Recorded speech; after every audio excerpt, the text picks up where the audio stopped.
I'm Kimberly, the audiobook reader, and today we're going to be playing a new TBR game. Battleship picks my TBR for the month of January. So let's get started.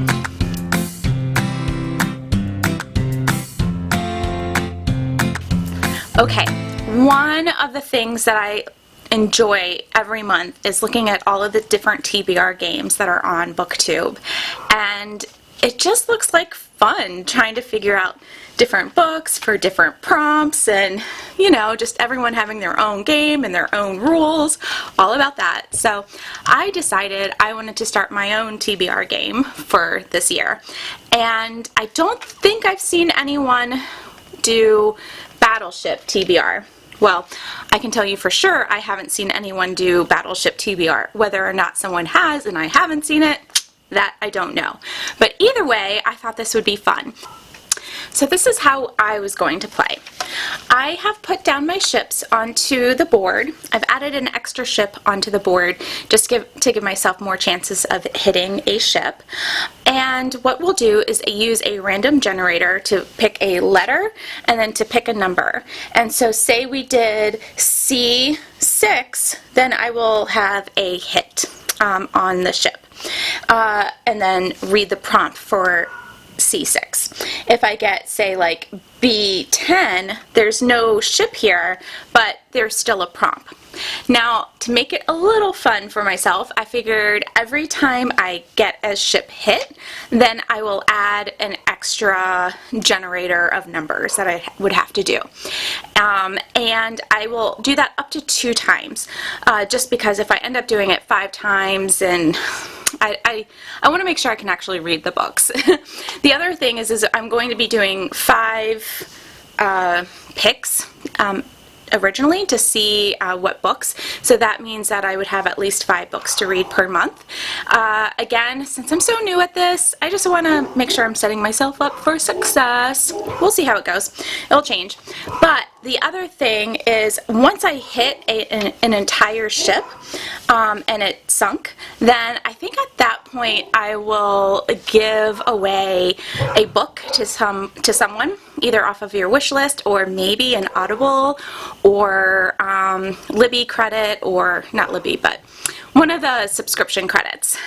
So then that way, you know, it's just something fun that we can get excited about for sinking ships.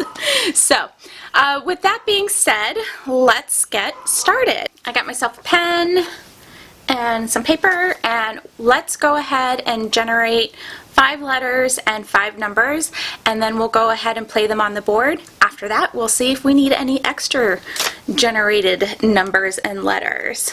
Okay, let me go ahead and start recording my screen here. And what I'm first going to do is show you I am using random generator, or randomlettergenerator.com. Actually, it's randomlists.com. And here you can see I put in the characters A through J, length 1, and then quantity 5 times. And then here we'll do shuffle, and we see we have J, C, C, B, G. Okay, so let's see. J, C, C, B, G. We might have to figure out a better way to do this, so definitely list any comments down below on how we can best generate these numbers for sinking the ships. Okay, now to the number generator. Okay, so here we go. I'm going to do it 5 times. So we'll do generate. I have minimum here as 1, maximum as 10. So here we go, generate.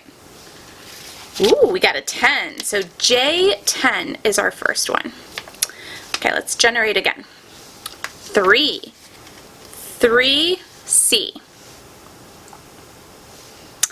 10 again. C10. Okay, and generate 4th time.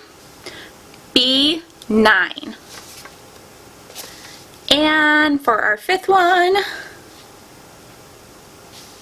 4. So G4. 4. Okay, so let's take a look at our board here. I'm so excited to see if we got any ships. Okay, our first one was J10.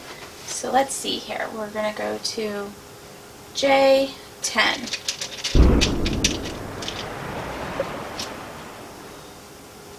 No hit, but let's see what the prompt is. On the indie bestseller list in 2020 or earlier. Okay, so I actually have no clue what's even on this list or if it's going to be something that's on my TBR. So that's great that it's my first one. I'm already learning something new.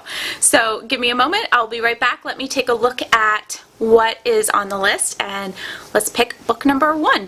For our first pick on Battleship, picks my TBR. We're going to have the prompt of on Indie's bestseller list in 2020 or earlier. So I'm super excited to, 1, first have found out about this list, and 2, one of the books that are on this list is The Invisible Life of Addie LaRue by V.E. Schwab.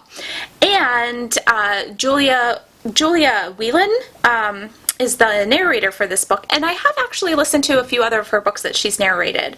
Beach Read being one of them, and The 7 Husbands of Evelyn Hugo. She also was one of their narrators in that book, and I enjoyed both of those books. I hadn't actually paid too much attention on her narrating style, so I'm excited to pay attention for this book and really be able to give a review for her as well. So, all right. Let's move on to prompt number 2. Actually, before we move on to prompt number 2, okay, so for the month of January, I am going to have to buy a book, and normally I'm going to want to be trying to use books that I already have purchased, but this is a book that I have very much been wanting to read, and I got to learn about a new book list, and I have a credit with my app, LaRue, which I can link some of that information down below, but I have a monthly subscription where I get a credit, sort of like Audible, and then it supports a local bookstore. So, alright, prompt number 2. Alright, prompt number 2, we have C10. So let's grab, and we got C10. No hit.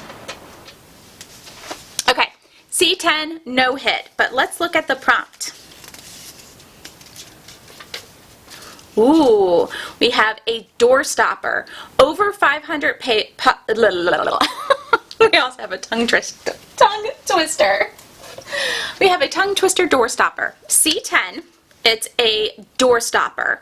Over 500 pages, published after 1950, written by a woman. All right. Let's see. Over 500 pages, written by a woman. This is always a little bit harder since I don't usually have the physical books, but we'll figure this out. So let me go to my library. All right, I will be right back. Perfect. I found a book written by 2 female authors, Stephanie Dray and Laura Kamoie,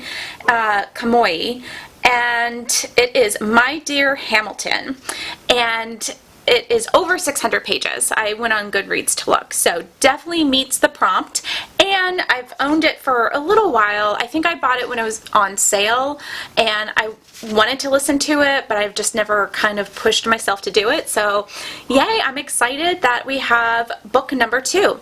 Now the narrator for this book I am also super excited about because it's Cassandra Campbell, and I've listened to many of her many of her stories before.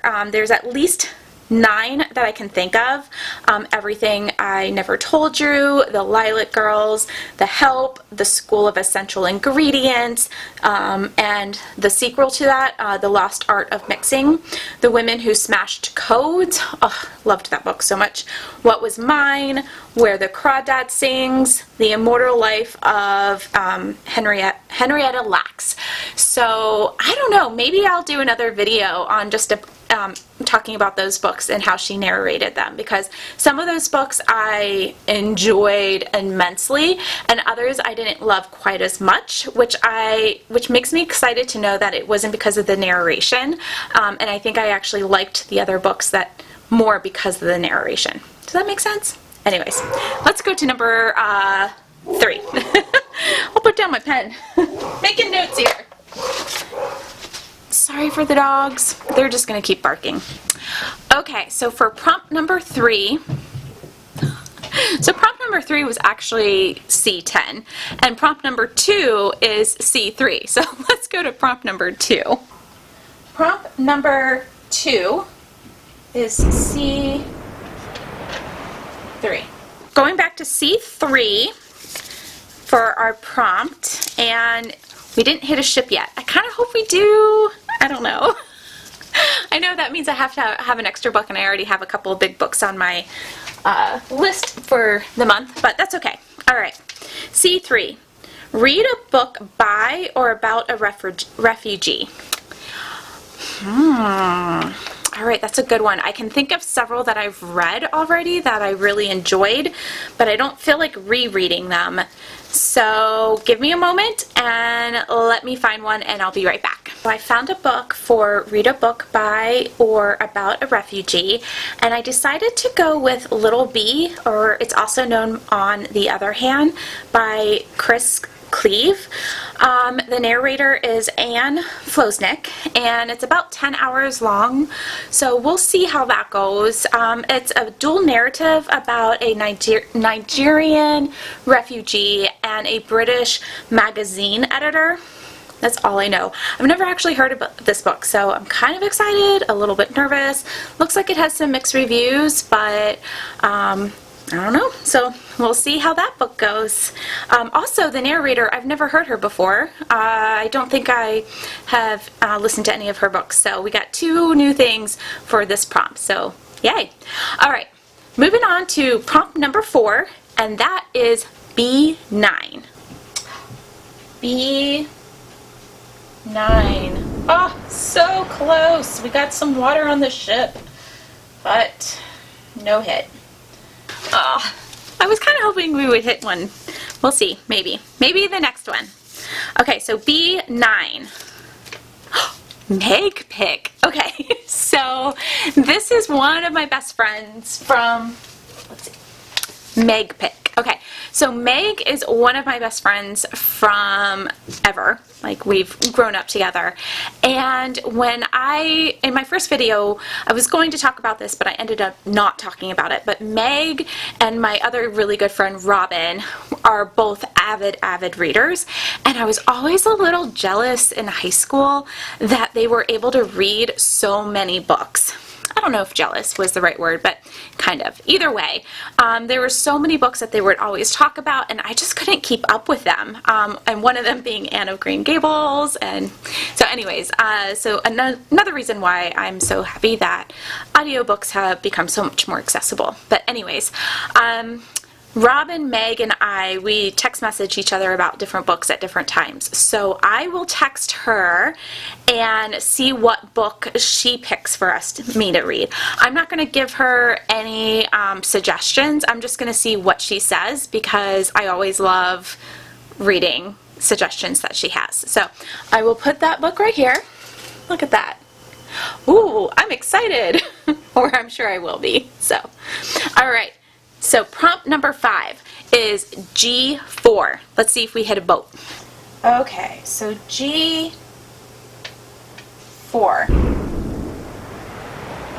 G4. Another one that was so close, yet not an actual hit. No boats this time around. Well, that was a little sad, but that's okay. We'll get it next time, and maybe we'll have to change up the rules depending on how it goes. Okay. Oh no. Okay, my battery's about to die. So G4, an anthology. I think I know the perfect one, but let me go charge the battery real quick, and I will let you know here in a moment. I'm back. battery charged up, and I'm back with the 5th book, which was Anthology, and I knew the perfect book that I wanted. I just couldn't remember the name of it. So a couple years back I bought a collection of short stories just because I wanted to read one of them, and the book that I got was A Fantastic Holiday Season, The Gift of Stories. So actually I didn't realize it was a Christmassy story book, but that's fine. We'll just keep it going on through January. The reason why I wanted to get it was one of the authors in the book is Patricia Briggs, and it's the Mercy Thompson series, and there was a story about one of the werewolves in there that I wanted to read about, Samuel. So I'm excited to read the rest of the stories. I hadn't really pushed myself to do it before because sometimes I get a little nervous about meeting new characters, and these are different series, so this is a great excuse to go ahead and just do it. So this is the book, A Fantastic Holiday Season, The Gifted Stories. It's edited by Keven Anderson and Keith Olexa. The narrator is Bridger Conklin. I'm not sure. I realized I haven't actually listened to any other of his books, so I'm excited to also listen to a new narrator this time around. So, still waiting to hear back from my friend Meg about that pick. But for the 5 books for January, TBR, that Battleship picked for me, the first one will be The Invisible Life of Addie LaRue by V.E. Schwab. Then the second one, which is technically the third one, but I did it backwards, doesn't really matter. So the second one is My Dear Hamilton by Stephanie Dray and Laura Kamoie. The third one will be The Little Bee by Chris Cleave. The fourth one I'll put here. That's going to be Meg's pick. The 5th one is The Fantastic Holiday Season, A Gift of Stories, edited by Keven Anderson and Keith Olexa. And then I do have 3 other books that I'll be reading for the month of January. Hopefully, I'm in 2 different book groups, or book clubs, and my one book club is called the Spine Crackers, and we actually haven't picked our January book yet. Just with COVID, we are not meeting quite as much, so that will be coming. If I know it by the time I'm editing it, I'll put it here. If not, I'll let you know during wrap-up. The second book club, it's called Better Than Our Husband's Book Club. Yeah, we may be a little competitive. That book is going to be The Husband's Secret by Liane Moriarty. I can't ever say her last name. Sorry. But yes, so The Husband's Secret, which I actually read, I think like 5 years ago, and I remember I really enjoyed it, but it was when I was really starting to get back into listening to books again. So it will actually be nice to have a re-listen. I already own it, so yay for that. And then the third book I'm going to do is for the Buzzword-a-thon challenge, or tag, whatever we're calling it. But the word for January is dream. So I went into my library and I just searched for dream, and the Dreamer's Daughter came up, which I read last year, one of my favorite books, but I'm not going to reread it. But The Dream Guy Next Door by Lauren Blakely showed up. I actually got that one for free, and from the free Audible things, and it sounded interesting, and I thought it would be like just a fun quick listen, but I hadn't got around to it yet, so perfect. So we'll do The Dream Guy Next Door for the word dream. So those are going to be the 8 books for January, so we shall see how we do. And here's a picture of how our board looks. We definitely got some bolts pretty wet, but nothing got hit, so I didn't have to pick an extra book this month, but I really can't wait to maybe sink a ship and be able to give a book away. So let me know any comments, suggestions below on how you think we should play this game. It was a little chaotic with going back and forth, so I'll try and figure that out, see how that can go better for February, and let me know if you've read or listened to any of these books. The one I think I'm most nervous about is Little Bee by Chris Cleave, just because I really know nothing about it, but sometimes those are the best books, so we'll see how it goes. Happy January, and we'll see you tomorrow, I think. We'll see. Alrighty. Bye!